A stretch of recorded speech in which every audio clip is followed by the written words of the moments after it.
So dear friends in the Dhamma, today we're going to talk about a very important topic, that's noble and ignoble search. So what are you looking for in your life? So that's pretty much in normal language. So to talk about this topic, to differentiate the noble and the ignoble search in Buddhist teachings, we're going to use a sutra called Ariyapariyesana Sutta. That's a Pali word, Ariyapariyesana. So Ariya is noble, Pariyesana was translated by Bhikkhu Bodhi as being search, but Pariyesana is search, but Pari means research. But we'll put the same thing as he suggested. So noble search.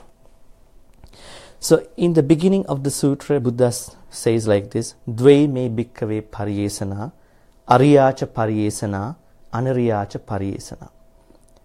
So monks, there are these two kinds of search, the noble search and the ignoble search. So that's pretty clear. So we're gonna find out the ignoble search first. What is the ignoble search? Here someone, being himself or herself subject to birth, seeks what is also subject to birth. So is somebody like us. So we being subject to birth, at the same time we seek things that are subject to birth.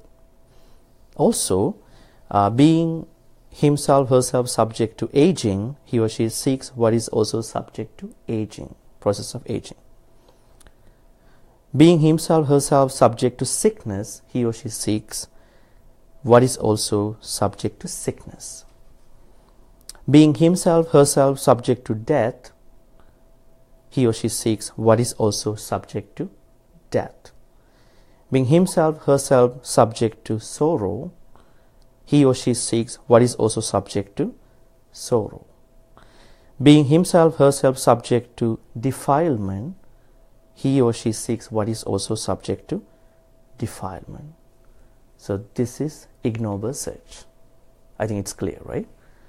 But we will find out more information. Now here are a few components of how we could, based on our search, whether to be noble or ignoble. They are the birth, the aging process, sicknesses, death, sorrow, and defilements. Now Buddha, actually the examples are pretty much same to all the 6 components. Now he uses kind of a context that was prevalent at the Buddha's times in 5 BC, right? Now what are the examples Buddha gave to talk about these 6 components that which divide us to or ignoble search? Putta Bharya. Putta means children, sons or daughters. Bharya, wife. Not wives, wife. Dasi Dasa, men or women, slaves, servants. In like those mansions type houses in India, there was servants, big extended houses, so they needed some help, you know. Ajelaka, Aja is goat, Elaka, sheeps. See how many how was the situation with the house of a wealthy, of a normal man at that time, woman at that time. Kukkuta Sukara, fowl and pigs. Hatti Gavasa Valava. So it's a combination, we have to decombine. Hatti means elephants, Gava is cattle, Asa horses, Valava mares. So at that time an individual may possess these animals and these people, right? And also Jata Rupa Rajata, gold and silver. There was no currency at that time, but gold and silver. So all they possess these things to some extent, depending on the person. Now what happens? Let's take the first one. The first component we call being the birth. These acquisitions, I mean, wife and children, men and women, servants, goats and sheep, fowls and pigs, elephants, cattle, horses and mares, gold and silver. These acquisitions are subject to birth. Actually, when we are dealing with these, I mean, don't keep this very like something very like personal in your life, because Buddha talks about something really transcendental, not secular at this point. So anyway, these acquisitions are subject to birth, and one who is tied to these things, people, animals, and material things, infatuated with them, we call them Pali. Gattito is tied to those things. Muccito, infatuated with these people, animal things. Utterly committed to them. Ajjapanno. Now what happens? Being himself, herself subject to birth, seeks what is also subject to birth. Now when somebody is tied to these things, when somebody is infatuated with these things, people, material things, when somebody is utterly committed, so actually you get to commit to those things if you want to keep them, in the long run. So then what happens? Then you are subject to birth. So see how it was described. So as the rest of the components, like because of these things we get to age, because of these things we get to ailments, sicknesses, right? Because we are struggling, we want to deal with all these things that we have, so then we don't know we are getting sick, and we've been getting sick because of these things, because we pursue those things, and then because of these things they bring sorrow. We get sorrow more than happiness. But we will actually, what we would do is we just forget about those things and then think about the good side. Yeah, it's true. I mean, we have to do like that. But behind the scene, we may worry, right? And all these things bring us defilements. We are always defiled, right? Now, I think you get a sense of ignoble search. Okay, so now what is the noble search? So it's the opposite side of these things. We'll find how it was described in Pali. Here someone, being himself, herself, subject to birth. Actually, we all are subject to birth. Having understood the danger in what is subject to death or birth, seeks the unborn supreme serenity from bondage. So all these may cause us bondages, right? They bound us to things, other things. So then, what is the opposite of bondages is nibbana. So it's the serenity. So being himself subject to aging, having understood the danger in what is subject to aging, one seeks the unaging supreme nibbana. Being himself, herself subject to death, having understood the danger in what is subject to death, seeks the deathless supreme nibbana. Being himself, herself subject to sorrow, having understood the danger in what is subject to sorrow, seeks the sorrowless supreme nibbana. So yeah, you won't actually lament about it when you are in the nibbana, right? The last one, being himself, herself subject to defilements, having understood the danger in what is subject to defilement, seeks the undefiled supreme nibbana. Okay, so in Pali we call attana jati dhammo samano jati dhamme adinamam viditva ajatang anuttarang yogakkemang nibbanam pariyesati. So pariyesati in Sanskrit we research, but in here, because we don't research the life, we search the life, right? So probably that's why it was given with the word called search rather than research, because research is more likely into educational purposes. But if we're going to apply this to research, I think all the research what we do going to be something else, because we research about the material things most of the time, but maybe somebody can research about things like ESP, extrasensory perception stuff. But anyway, search. Now Buddha wants to say the way he was pursuing his life up until he became the Buddha was an example of the noble search, right?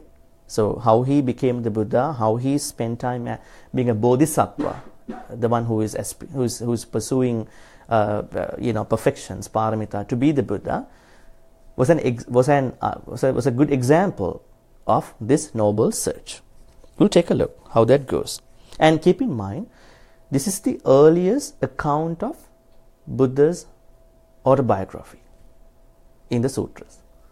The earliest autobiography. So we don't find any other sources about the Gautama Buddha's autobiography in the Theravada sutras, actually. Anyway, because before my awakening, now he explains, monks, before my awakening, while I was still only an unawakened bodhisattva. So bodhisattva is an unawakened one because he's still to be born, reborn. I too, being myself subject to birth, sought what was also subject to birth. See? So that was how things went with him. So it was an ignoble research at that time. Then at some point of his life, his sansara, I considered thus, why being myself subject to birth, do I seek what is also subject to birth? Why being myself subject to aging, do I seek what is also subject to aging? Why being myself subject to sickness, do I seek what is also subject to sickness? Why being myself subject to death, do I seek what is also subject to death? Why being myself subject to sorrow, do I seek what is also subject to sorrow? The last one. Why being myself subject to defilements, do I seek what is also subject to defilement? So it's like questioning himself. Why? Why actually, having understood that this is something which leads me to this whole ignoble search, why I not prevent happening this in my sansaric life? And then what happened? Now he's describing. He approached few contemporary religious teachers. So one individual was Alara Kalam. I think these people are very famous in the history of the prehistoric Buddhistic sources. Anyway, so he approached the Alara Kalam, a guy who attained some of the jhanic stages, right? What happened? Now, what happened after meeting him? He attained the best spiritual stage, similar to what Alara Kalama, the teacher called Alara Kalama, had already attained. Now he exclaims, Gautama Bodhisattva exclaims, I soon quickly learned that Dhamma, which proclaims by Alara Kalama, as far as mere lip reciting. It was a very quick thing for him. He didn't take much longer time than others to learn that. And rehearsal of his teaching went. I could speak with knowledge and assurance that I claim, I know and see. And there were others who did likewise. So it was a pretty much a normal, thing to understand his philosophy. So what he attained, do you know what are the jhanas? What are the jhanas? Because we had to deal with jhanas at the end of this sutra, right? So jhanas are, I would actually say, in a proper way, a series of cultivated states of mind, right, which leads to a state of perfect equanimity and awareness. Actually, how does one approach a jhana? So the first thing is one has to reduce the 5 hindrances, pancha nivara. What are they? Kamachanda, sensual desires. Vyapada, desire for the sensual things. Vyapada, ill will. So thoughts of killing, either mentally or materially. You could actually physically, you could mentally kill somebody, right? You could actually encourage some thoughts. I wanna kill this person, but you don't tell anybody. But it's happening inside your mind. Probably you could go into some other extents. But anyway, if you come up with a thought that you wanna assassinate, kill somebody, that's ill will. So dangerous, because panatipata, the first precept means you kill. But this is much stronger than that one, because ultimately what you do is you execute the killing, right? But before that you come up with a bunch of thoughts of killing somebody, and even before that you hating that person, right?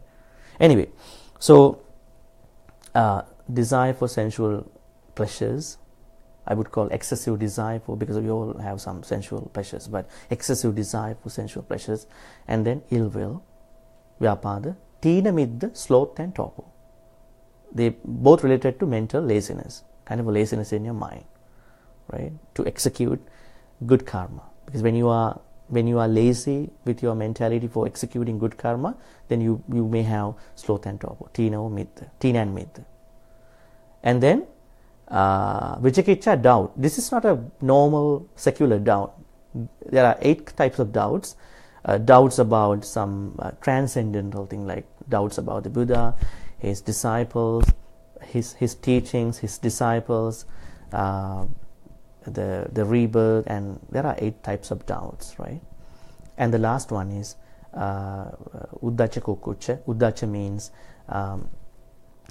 restlessness of your mind. So we are restless all the time, but if you let yourself allow to be restless, then you'll be in trouble, because we need to restful, we need to calm our mind, otherwise we can do all these things. So restlessness and remorse, because we tend to be remorse, but this has a scholarly debate actually, because once we've done a bad thing, then we feel like remorseful. But now the Buddhist idea at this point is you need to be remorseful because you did a bad thing, but don't dwell in that state. Get out of that state, because then you can. If you keep remorse, if you're being remorseful all the time, then at the time you're being remorseful, you'll be sad. Sad means that you are making bad karma, right? Sad, and that relates to sorrow too, right? Hatred too at the end, because you are not agreeing with something happened. When somebody dies, then you are not agreeing with that happened. That's why you are crying. This shouldn't have happened. Right? So you are not agreeing with that reality. Maybe you might justify this wouldn't have happened if that or whatever the things was there, but that disagreement. Anyway, so remorse is a good thing, but don't dwell in that. That is just to correct yourself. Hey, you need to go back. You need to come out of that, not to let that happen again, or to develop something more wholesome. Right? So these are the 5 hindrances. So when one is reducing the amount of 5 hindrances, okay, now you are set for the jhanas. But remember, keep in mind, jhanas, what jhanas do for you, the jhanas help you to suppress defilements temporarily. That's the loophole. That's why Buddha says there are 8 jhanas. The first 4 jhanas are based on the form states. The second type of 4 jhanas that you get, the first, second, third, fourth, fifth, sixth, seven, 8, called the akasananchayatana, viññānañcāyatana, akiñcanyāyatana, nivasanyānasanyāyatana. They are formless mind states. And what happens to is that now what happens to the people who do only jhanas is that they temporarily suppress the defilements, but Buddha says that's not the end. So you are not dealing with your defilements permanently. Now you have to use insight, wisdom to cooperate with, to continue that process. But since jhanas were a process like a practice of Hindu people and the Jain people, that's why they just ended up at just suppressing defilements. But Buddha says something beyond that. But anyway, I will give you kind of an overview of the jhanas. Now what happened? Now actually the reason why I brought up the jhanas was that now the Bodhisattva, Gautama Bodhisattva, he attained the 7th jhana from Alar Kalama. That's the Viññānañcāyatana. Now what is this? Now the first jhana, first, second, fourth, third, fourth jhanas, what happens to an individual is that they let go agitations of mind, their minds. In the first jhana, they have vitakka, vichara. It's like something like this. Vitakka means noticing of the object of meditation. You notice the object. Vichara means you experience that object that you notice, and then you feel a rapture, and you feel blissful, and then you have a concentration, but not the equanimity. Equanimity is only related to the fourth jhana, right? So like that, from each jhanas, then when you go further, you let go one or two states of your mind. And then at the end of the first four, what happens to you is that you only end up with the ekaggata and upekka. That's the finest stage of the first four jhanas, called the equanimity and the concentration. Now you are not done. You need to go to the rest of the four. They are formless stages. Now what happens in the fifth stage, what we call as the akasananchayatana, the meditator discovers that there is no object at this point. Now he was experiencing the object so far, but at this stage he experiences there is no object, but only an infinite space. Akasa means space, right? So, but at this point he finds there is no object. Although I experience objects, because we all experience objects when we have agitated minds up until the first the fifth jhana. And then what happens to that is he finds there's only an infinite space which is empty, no objects. And then he develops that from that point onwards, and then he arrives the second stage, in which he finds that space has no existence. Now he found that there was no object, so there is an infinite space. Now he finds there is no existence. The space has no existence, right? And then he finds there is only infinite consciousness. No object, and then no object, and then infinite space. In the sixth jhana, what happens is that the space has no existence, so there is an infinite consciousness. In the seventh one, what happens? The exact same jhana that the Gautama Bodhisattva attained under the teacher called Ariyapariyesana, and then that individual comes up with the feeling that there is no consciousness but nothingness. There is no consciousness any further but nothingness. Okay.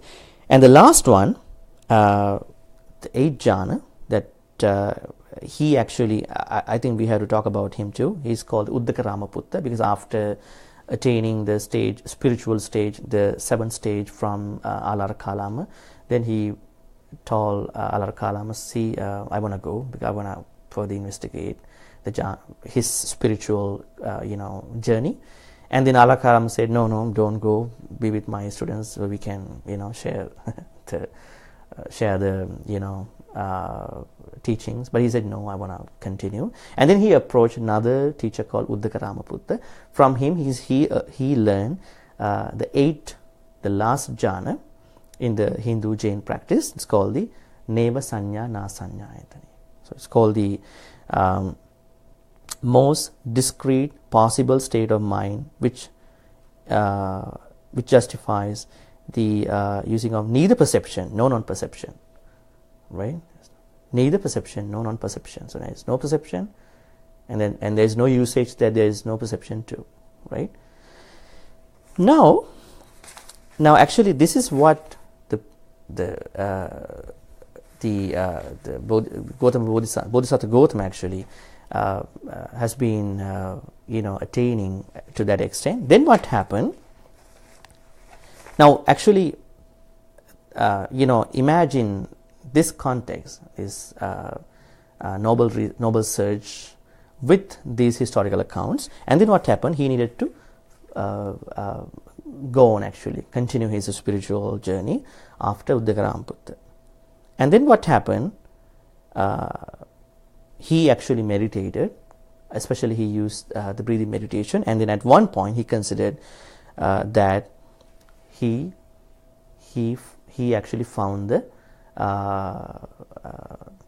summit of the spiritual journey, that is being the Buddha. So he used those components to understand that awakening, to attain that awakening. Now the sutra does not stop at that point. Sutra further gives us some other accounts of what happened after he became the Buddha, and then he was a little bit like reluctant to give the Dhamma, and then the Sahampati Brahma, actually the Brahma Sahampati, approached him and he said, dear Buddha, don't be reluctant. There are people who can understand this Dharma, so please come on and then teach this Dharma to people who are interested in those Dharma.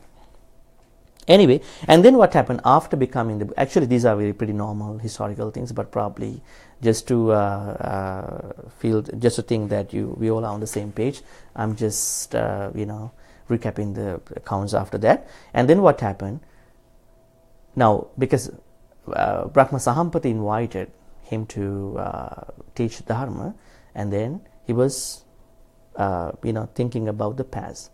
Whom should I teach this Dharma? And then he found Alara Kalam, who gave him the first type of meditative practice. And then he just found he passed away 7 days ago to that day. So I couldn't help him.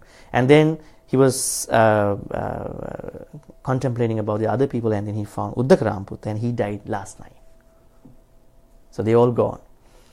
So those stages all gone. I don't know how this happened, but story goes like that. And then he found 5 monks, group of 5 monks who helped after that, because these 5 monks said, hey, you have to do some self-modification, do some rigorous practices. Don't eat, don't sleep, don't take showers, and then you will attain your Buddhahood. And Buddha practiced that for 6 years, but that story is not in this story, in this sutra. So I add that from another sutras. Anyway, but he then remembered these 5 monks, so I should help them because he really helped me at that time. So he was really grateful, right? So that one of the very important qualities of the Buddha is to be grateful, which is something really mattering to many of us in our life in the world nowadays, right? And then he started going to Isipatanarama in Varanasi. At that point, he went to Isipatanarama, and then what happened? These monks didn't help him, as the Buddha. They thought that they actually addressed him by Gautama, and Buddha said, "Don't call me by Gautama. I'm the Buddha." And they said, "We don't believe you." And he said, "Have I ever told you a lie before when I'm with you?" I said, "No." And then what happened? Because of the influence, this miraculous influence of the Buddha, they couldn't help resisting, not doing all these, help in ministering the Buddha, and they help him, and then the Buddha taught his Dharma, the Dharma that was invited to tell by the Brahma Sahampati was given to them, and then they all attained some spiritual stages after that. So anyway, now this sutra pretty much is about noble search and ignoble search. So on a spiritual level, actually. So spiritually, if we are, we know because we are subject to, because we born, because we might not have considered that we're going to be born. We have not seen the danger of all these things. Actually, we have not set these 6 components to be our search. That's why we may have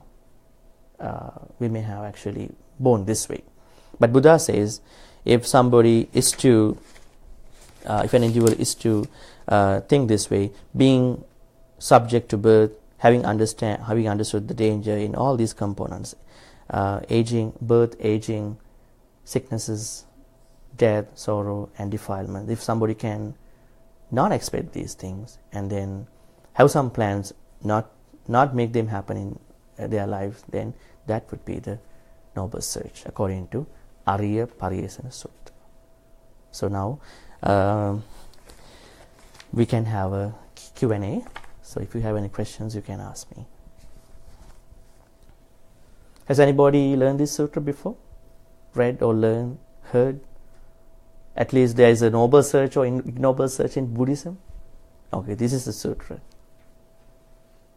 Can you tell me Tina Vidya, what is the meaning of that?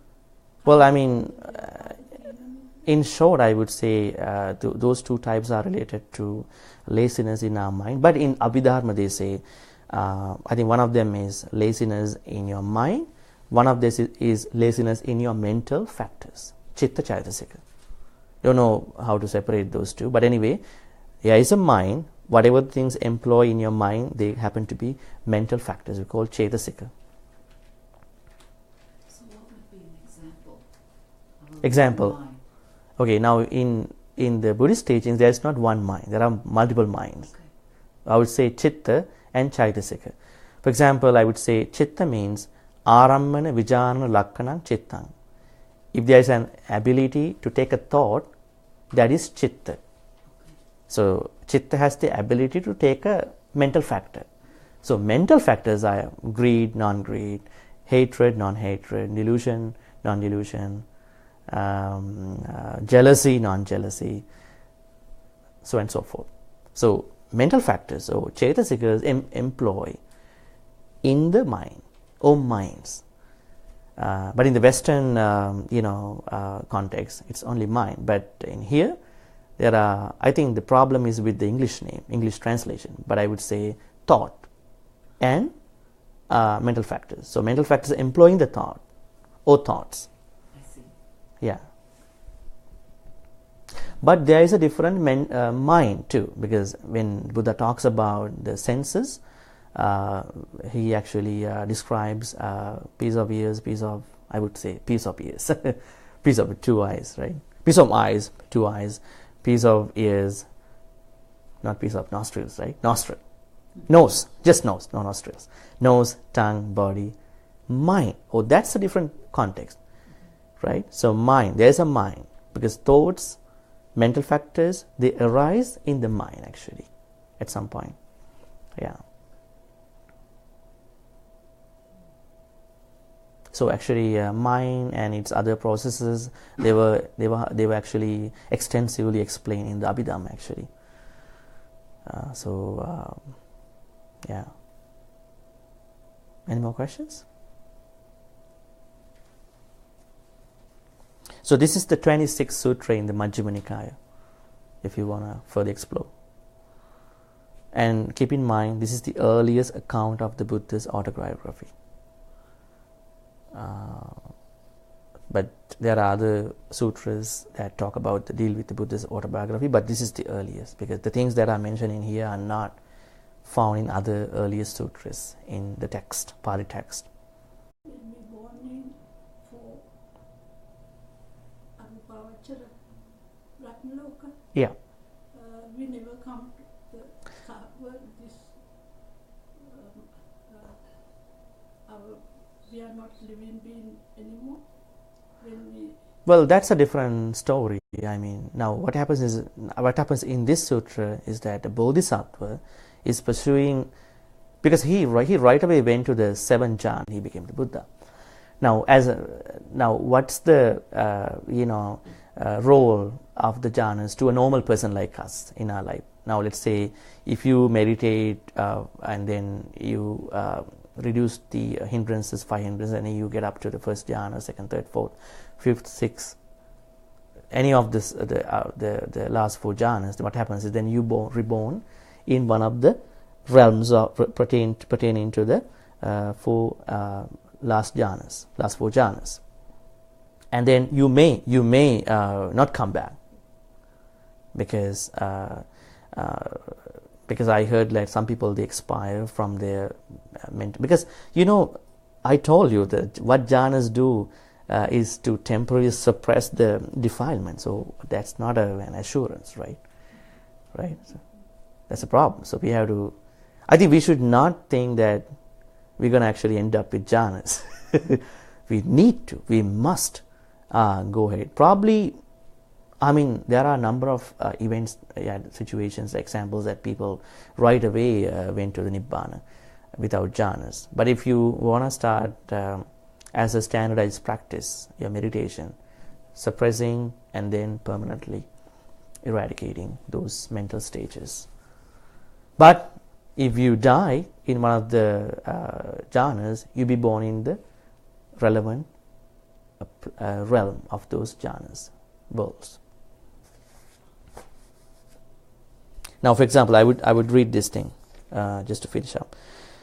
According to the contemporary vipassana movement, like vipassana, the insight practice, the jhana state cannot itself lead to nibbana, as it only suppresses the defilements. It's like a band-aid treatment, I guess. I mean, in the context of these things, meditators must use jhana state as an instrumental for developing wisdom.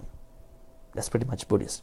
By cultivating insight and use it to penetrate the true nature of phenomena through direct cognition, which will lead to cutting off the defilements and nibbana.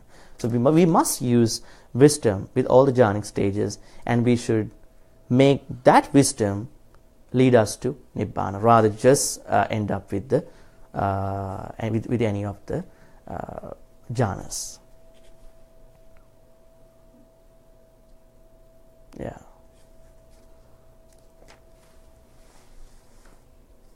So this sutra gives the essence of Buddhism, actually. This sutra, yes, in the way of perspective, in the way of if anybody is asked, what are you looking for in your life? Well, this is the answer. But when you want a detail, you need to read other sutras too. Yeah. But as a gist, if somebody asks you, hey, what are you looking for in your life? Mm-hmm. If you don't come up with this idea, then that's not being Buddhist. That's not being close to the original teaching of the Buddha. So we always need to think about, because we're born, now do we understand the dangers? Or do we not perform the things that are subject to birth once again? We're already born, right? Also the other 5 components.